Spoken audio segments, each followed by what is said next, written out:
Hey everybody, this is herculespetix, founder, curator, docent, and gift shop employee of the herculespetix Academy of Comic Book Studies. Today we're going to continue our look at the wonderful Batman run written by Doug Munch and penciled by Kelly Jones. We're up to number 521 and 522. This is the third part of the series. And once again, guys, these are fucking gorgeous. Some of the best superhero comics I've ever read. And thankfully, I own. So let's start with the first one. 521, of course, another beautiful Jones cover. I think Jones just does all the covers solo without Beatty's inks. At least he did the first few issues, but I'm not sure anymore. I could have looked it up, but I don't care enough. So here we go once again. Beautiful introductory panel. I love this little idea. This little just sets the tone. And this is Killer Croc, Fast Train to the Wet Dark. And it starts off in Arkham Asylum. And man, the anatomy is so wrong, but it just looks so great. Kelly Jones somehow makes it work. So we see these two cooks who work at Arkham Asylum.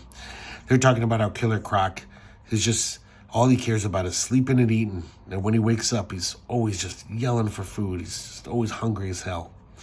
While they're chatting, they don't even notice. We see this strange plant-like matter schlooping, schwicking and plitching and schlitting out of the drain of the sink. As they're walking away with Croc's meal to deliver it to him, the plant matter spits out like a tuber? Sorry, guys, I'm still sick. He spits out a tuber onto the plate. And then this plant thing just goes right back into the sink drain.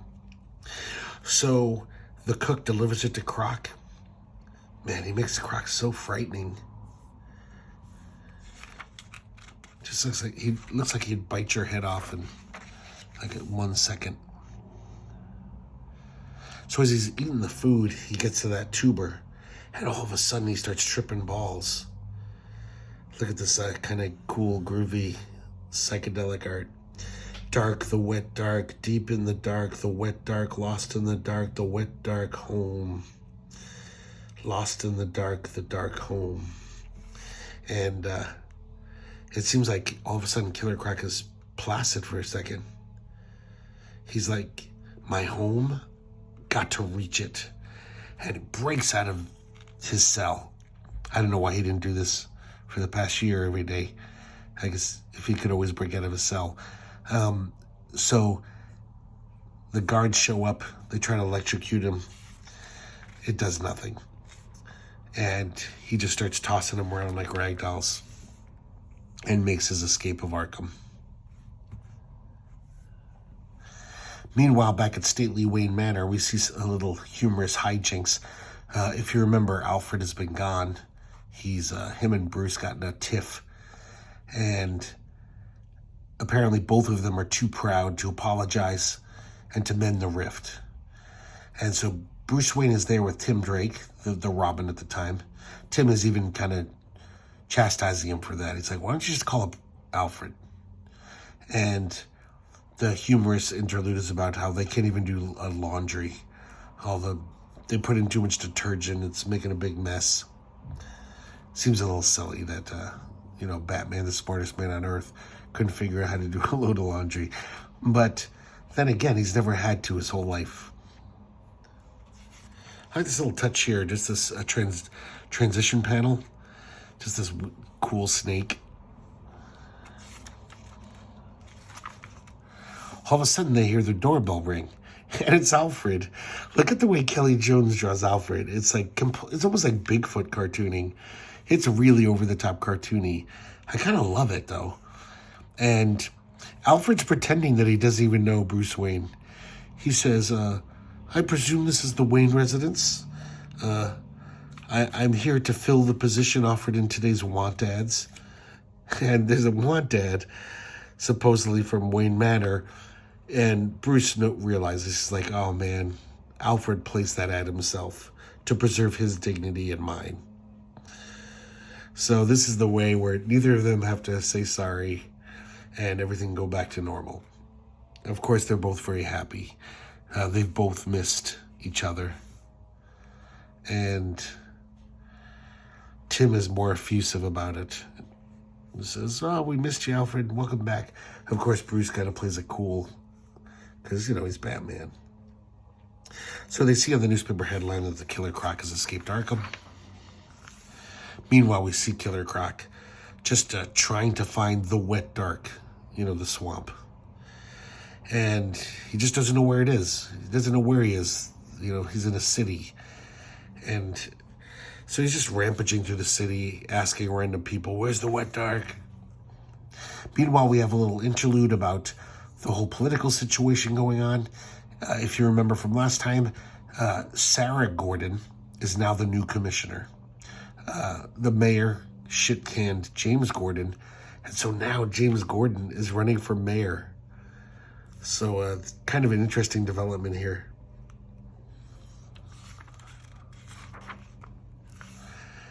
Meanwhile, back at where Killer Croc is, he's frustrated that he can't find his way home. And he's really tired. He needs some rest. While he's asleep, we see some more of these mysterious tendrils rising up, entering his nose and throat. And kind of, once again, giving him information. And he wakes up at a start. Home, train yards, southbound. Look at this beautiful, cool, abstract tree here. Totally framing Killer Croc. Just so many great panels in this. But that's even more of a standout than the other ones. One of the kids who wrote in on the letter page actually does say, yeah, the art in this comic, every single panel is a standout. A lot of comics would just have a few great panels that you'd be like, ooh, great panel. Almost every panel in here is just so good. So back at the Batcave, there's an APB. Killer Croc has been spotted, and Batman runs out the door runs into his Batmobile to take care of it. But he insists that Robin stays behind. And I guess there's been some recent developments where he's a little more worried about Tim than usual. He also knows Killer Croc is like a full-on killer. Hence the name. Man, look at that great panel there.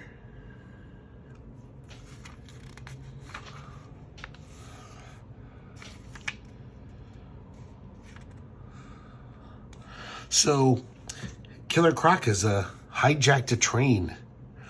I kind of thought this was interesting. The caption makes a point, or I'm sorry, one of the dialogue balloons makes a point to say, oh yeah, this is the last steam engine train in service. They're going to take it out of commission next week. It was obvious that Kelly Jones just wanted to draw an interesting, cool old train. He didn't want to draw some boring, Amtrak train. And when Doug Munch saw the pencils, he had to kind of explain why this is a train from the 1840s or even the 1930s. But yeah, people don't ride around in trains like this anymore. But it looks a lot cooler and it's a lot more fun to draw. So Killer Croc takes over the train. And the police are following the train, and Batman is in his cute little Batmobile following. And the train's heading south.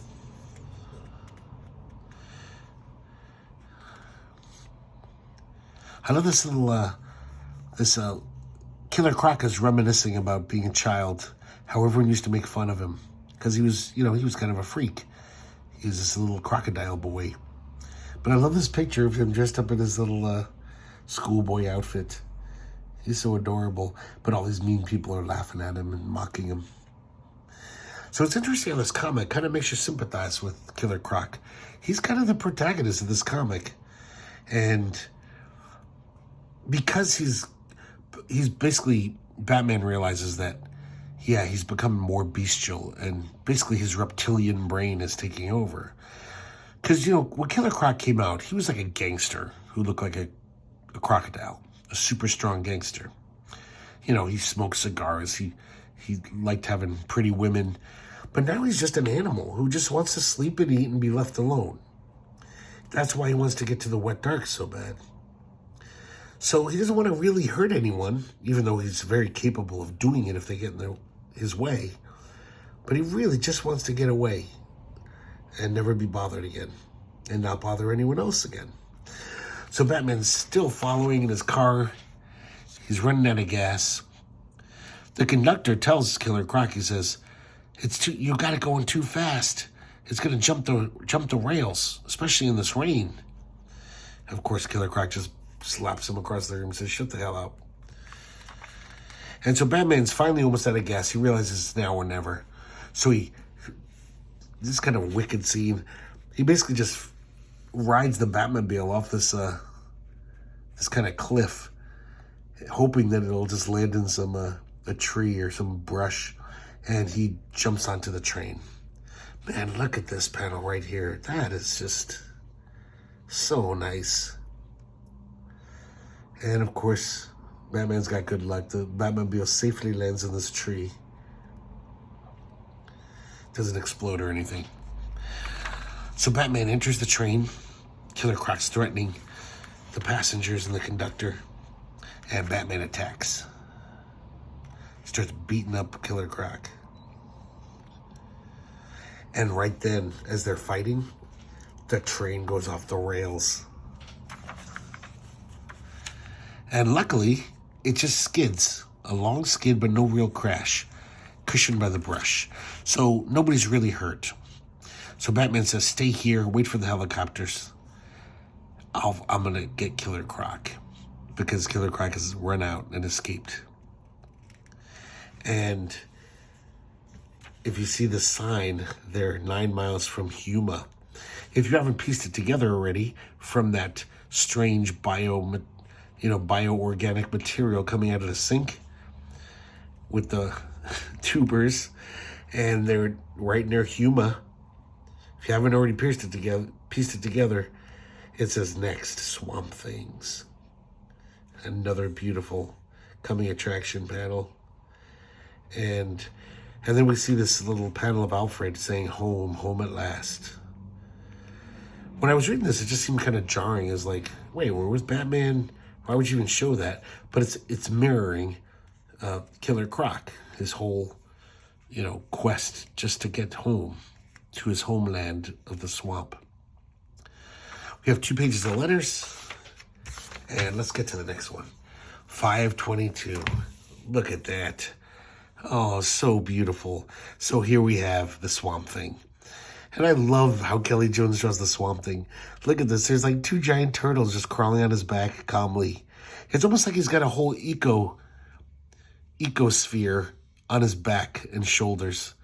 All these mushrooms are growing, different kind of foliage, ferns and stuff. Just a beautifully composed cover all around. I love this. Okay, Swamp Things.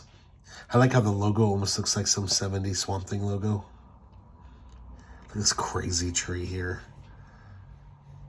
You can almost see an old Swamp Thing face in that tree. Maybe Swamp Thing wouldn't choose this tree. That's why. So, Batman is on Killer Croc's trail. And, of course, Huma is Swamp Thing's stomping grounds. The swamps outside of Huma. Man, just every page, every panel, I mean to say, just these iconic Batman images. So Killer Croc, of course, is ahead of Batman, and he's in Huma, and he's really hungry. So he just breaks into this diner and starts eating everyone's food, beating up anybody who gets in his way.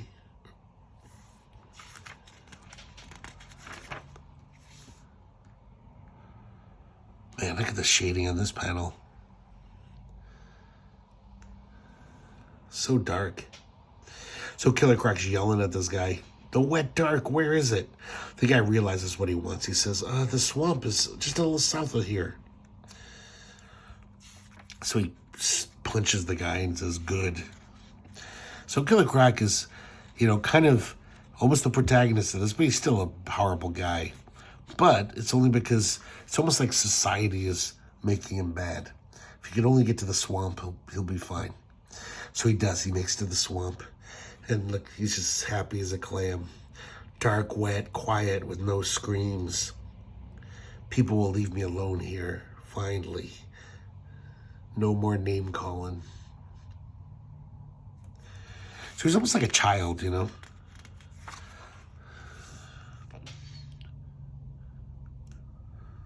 there's another beautiful panel. So I guess the sheriff is talking to these locals who who Killer Croc roughed up, and Batman's listening in.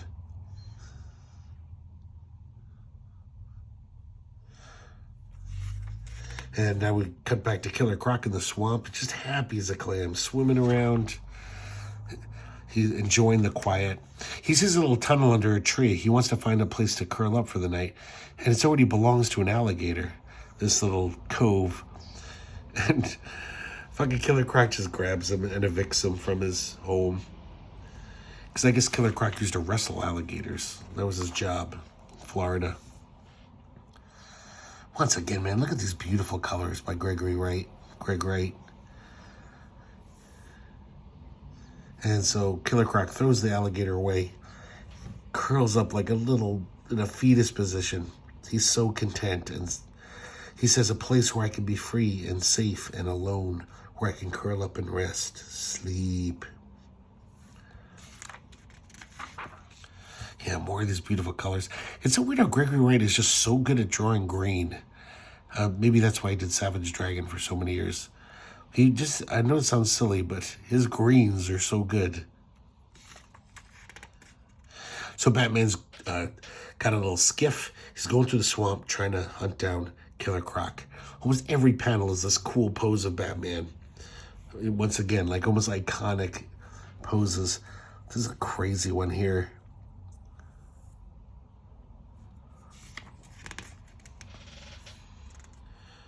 God, this art's so perfect, so great.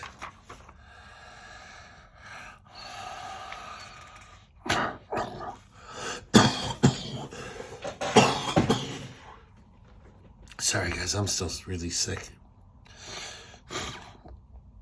I think my vertigo is coming back, too. It's not a good week for me.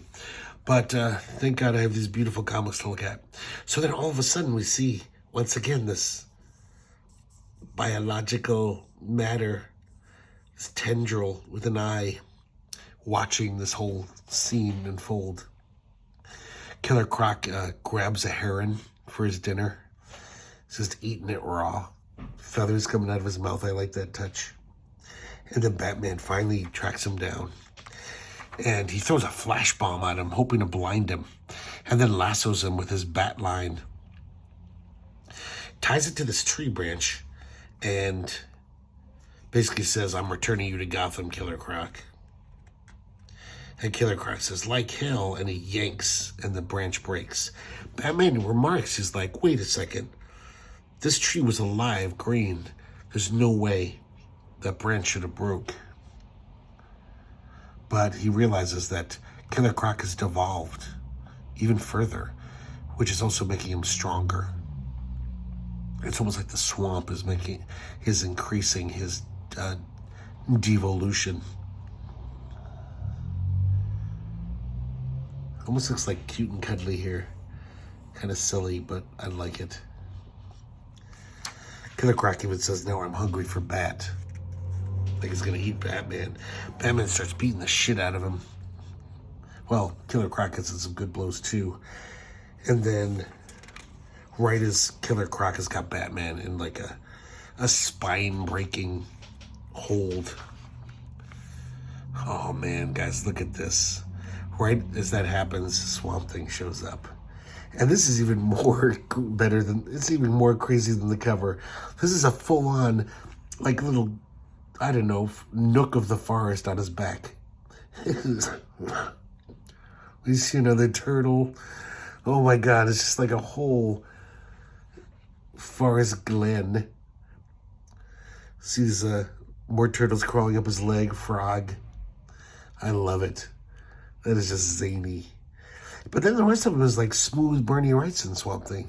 So it's kind of weird. It's almost like the whole Bissett Totalbin thing of making Swamp Thing more organic and more like plant material with bugs crawling through him and tubers growing off his body. It's almost like they just sucked it all up to his back. I think it works, though. It's so silly. It shouldn't work, but I like it. It's a great Batman, too. Man, that's a great 2-page spread. That's incredible.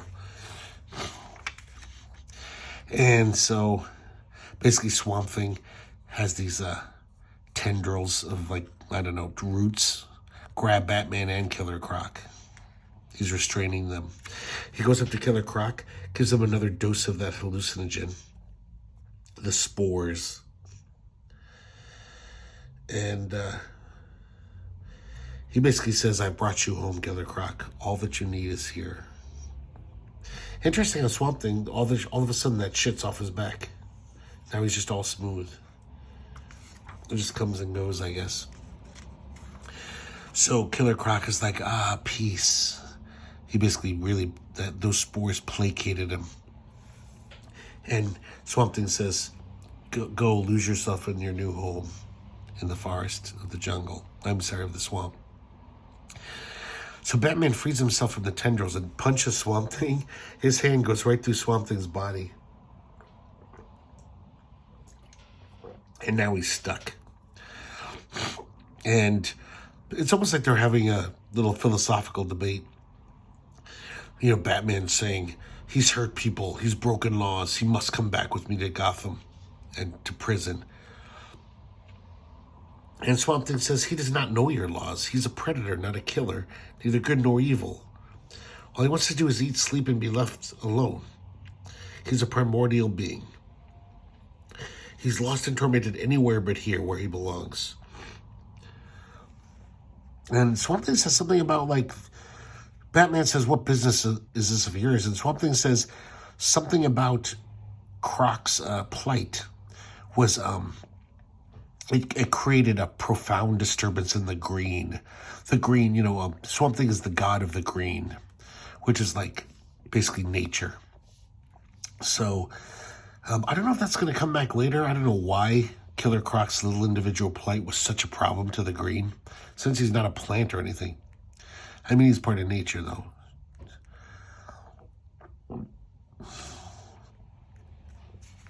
And so then he gives a Batman a dose of the spores. And it looks like Batman has this horrible bad trip, which you can imagine Batman would. Batman should never take hallucinogens. It probably won't go well. And Swamp Thing says, I've changed him. He'll kill now only for food, like an animal. And if he ever, becomes a threat to the world of man, I'll make you aware of it. You'll be the first one I'll tell. So Batman says, he really has no choice. Swamp Thing's a god. I like this how, when he frees Batman, his...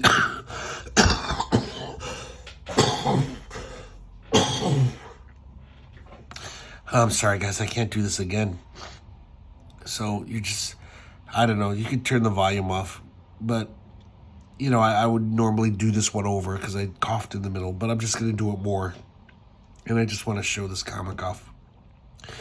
So I like this, how all the goop from Swamp Thing's like just dripping off his arm. And so it looks like Batman realizes that, yeah, Swamp Thing's probably right. Killer Croc's not going to hurt anyone out here. Of course, if anyone wanders out in the swamp and does the slightest little thing, I'm sure Killer Croc will rip their head off, so I don't know. But then again, so will an alligator. And then Batman just basically, Swamp Thing shambles off. Batman says, okay, how am I going to get home? My car's in a tree. And then we have the preview panel for next. Apparently it's going to be Scarecrow. It's going to be our next villain. And that's it for 2 more great issues of Batman by Doug Munch, Kelly Jones, and John Beatty. And let's not forget Todd Klein, letterer, and Greg Wright, colorist. Just a really great team. And I'm pretty sure they all stick together on this run. It's almost like they all knew they were doing something good. Just like during the early 80s, you know, those classic X-Men. Tom Wojciechowski did all the letters. And I believe Glynis Wein did all the colors. Every issue they were like, we're here. Because they were a team. So, yeah, these are so nice. I'm really digging these guys. Definitely my favorite superhero comics of all time, is considering how long the run is.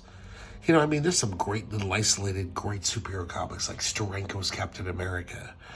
Or, I don't know, the Marshall Rogers, Roger Stern run on Doctor Strange. But these guys did this for almost 3 years. Just month in, month out.